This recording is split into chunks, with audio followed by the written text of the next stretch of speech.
मध्य प्रदेश को प्रायः भारतीय इतिहास और सांस्कृतिक विरासत की धुरी कहा जाता है। यह वही भूमि है जहां मौर्य, शुंग, सातवाहन और गुप्त जैसे महान साम्राज्यों का प्रभाव रहा है। इसी ऐतिहासिक निरंतरता में मंदसौर जिले के धमनार गांव में स्थित धर्मराजेश्वर बुद्ध गुफाएं भारत की प्राचीन बौद्ध विरासत का एक अत्यंत महत्वपूर्ण किंतु उपेक्षित केंद्र है। ये गुफाएं न केवल स्थापत्य की दृष्टि से महत्वपूर्ण हैं, बल्कि यह उस कालखंड की सामाजिक, धार्मिक और दार्शनिक चेतना को भी प्रकट करती हैं जब बौद्ध धर्म जनसाधारण के जीवन के गहराई से जुड़ा हुआ था।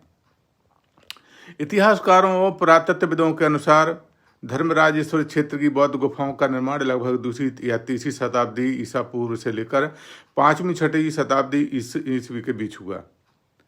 यह वह काल था जब मौर्य साम्राज्य के पश्चात शुंग, सातवाहन और अंततः गुप्त वंश के संरक्षण बौद्ध धर्म और मध्य भारत में व्यापक रूप से प्रसारित हो रहा था।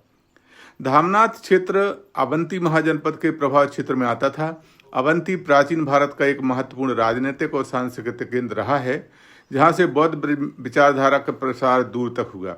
धर्मराजेश्वर की गुफाएं इसी ऐतिहासिक परंपरा को ठोस पुरातात्विक साक्ष्य प्रस्तुत करती हैं। धर्मराजेश्वर का यह बौद्ध परिसर मुख्यतः हीनयान थेरवाद परंपरा से संबंधित है।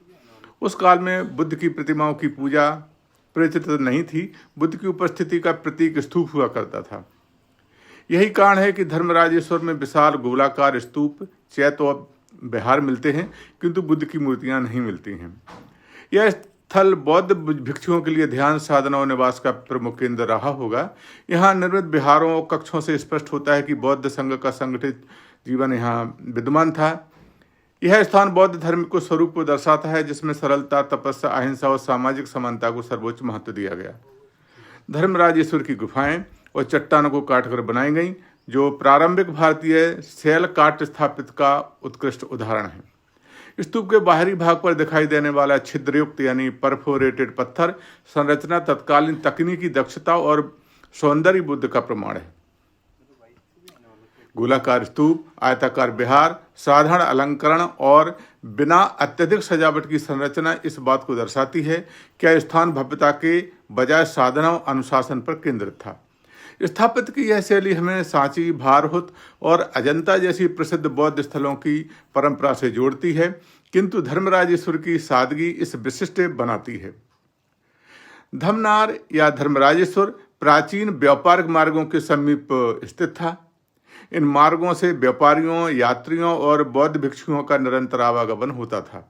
यही कारण है कि यह स्थल केवल धार्मिक केंद्र ही नहीं, बल्कि विचारों के आदान प्रदान का भी महत्वपूर्ण पड़ाव रहा है। व्यापार मार्गों के साथ बौद्ध धर्म का फैलाव एक सुविख्यात ऐतिहासिक तथ्य है। धर्मराजेश्वर इस परंपरा का सजीव उदाहरण प्रस्तुत करता है। अब हम इसको यह समझने की कोशिश करते हैं कि संरक्षण और वर्तमान स्थिति क्या है। वर्तमान में धर्मराजेश्वर बौद्ध गुफाएं भारतीय पुरातत्व सर्वेक्षण के संरक्षण में हैं। इसके बावजूद यह स्थल राष्ट्रीय और अंतर्राष्ट्रीय पर्यटन मानचित्र पर अपेक्षित स्थान नहीं बना सका है। प्रचार प्रसार की कमी, सीमित आधारभूत सुविधाएं और व्यापक जन जागरूकता का प्रभाव इसके प्रमुख कारण हैं। यह स्थिति चिंताजनक है, क्योंकि ऐसी अमूल्य धरोहरें केवल संरक्षण से नहीं, बल्कि सक्रिय पहचान और उपयोग से जीवित रह सकती हैं। क्या यहाँ पर्यटन की संभावनाएं हैं? यदि धर्मराजेश्वर क्षेत्र में सुनियोजित पर्यटन विकास किया जाए तो यह स्थल मध्य प्रदेश के प्रमुख बौद्ध पर्यटन केंद्रों में शामिल हो सकता है। बेहतर सड़क संपर्क, सूचना पट्ट, side museum, video visual guide, शोध एवं डॉक्यूमेंटेशन केंद्र तथा इको टूरिज्म जैसी पहले इस दिशा में बहुत ही प्रभावकारी सिद्ध हो सकती हैं। इससे न केवल स्थानीय युवाओं के लिए रोजगार के अवसर सृजित होंगे, बल्कि मंदसौर के धामनाथ क्षेत्र का सामाजिक आर्थिक विकास भी संभव हो सकता है। इसलिए उपरोक्त जगह पर बौद्ध सर्किट में स्थान देने की जरूरत है। धर्मराजेश्वर को सांची, सोनारी, सतधारा, ग्यारसपुर और उज्जैन जैसे स्थलों के साथ साथ जोड़कर एक समग्र बौद्ध सर्किट विकसित किया जा सकता है। इसमें मध्य प्रदेश की बौद्धिक विरासत को अंतर्राष्ट्रीय स्तर पर एक नई पहचान मिलेगी और यूनेस्को विश्व धरोहर जैसी संभावनाओं के द्वार भी खुल सकते हैं। तो हम अंत में कह सकते हैं कि धर्मराजेश्वर बौद्ध गुफाएं केवल पत्थरों की संरचना नहीं हैं, बल्कि वो उस युग की जीवित स्मृति हैं जब बुद्ध के विचार समाज के हर वर्ग तक पहुंचे थे। यह स्थल बौद्ध की भिक्षुओं के साधारण जीवन, सामाजिक समानता और आध्यात्मिक अनुशासन की सशक्त कहानी कहता है।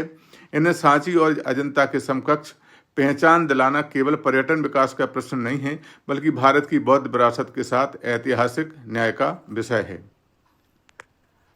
तो साथियों, यह है धामनाथ क्षेत्र से संबंधित बौद्ध गुफाओं की एक प्रस्तुति आपके समक्ष प्रस्तुत की गई है।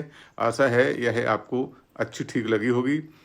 हम जल्दी ही एक नई प्रस्तुति के साथ पुनः उपस्थित होंगे। तब तक के लिए आपको धन्यवाद।